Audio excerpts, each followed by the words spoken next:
Dengan ditemani ayahnya, FA, seorang pelajar kelas 3 SMP negeri, mendatangi ke SPKT Polresta Palembang guna melaporkan Ika, seorang pelajar SMA yang diduga telah menganiaya korban. Menurut keterangan ayah korban, kejadian bermula saat pelapor bermain di depan panti asuhan yang berada di kawasan Kamboja. Kemudian datang 4 anak seusianya mengajak adu jotos. Usai berkelahi, korban kemudian pulang ke rumah dan keesokan harinya perkelahian pun berlanjut. Saat melintas di depan panti, pelapor dihadang oleh Ika dan tanpa basa-basi terlapor langsung memaksa FA masuk ke perkarangan panti asuhan tersebut.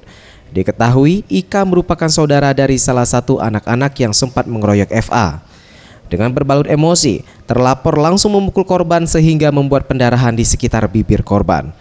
Kemudian pelapor langsung pulang ke rumah dan mengadu ke ayahnya. Tak terima dengan perlakuan yang dialami anaknya, ayah korban langsung melakukan visum dan melaporkan hal tersebut ke pihak berwajib dan meminta pihak kepolisian agar mengusut tuntas perkara ini. Kita tidak ada di rumah, kita mencari duit. Anak aku ini malam sikoknya tuh selesai sholat ribut, dikeroyok oleh anak-anak panti. Entah masalahnya kita tidak tahu kan, biasa anak-anak nakal sama nakal remaja kan. Di antara rombongan itu langsung yang punya kakak SMA yang nama Iksan tadi, sehingga dendam sama anak kita nih, digebuk nih sampai pecah-pecahnya kan. Malahan bukan dia isanya bos panti datang ke rumah aku isanya nak bertanggung jawab, malahan datang ngomong masih nyalakan. Tim Liputan Sriwijaya TV.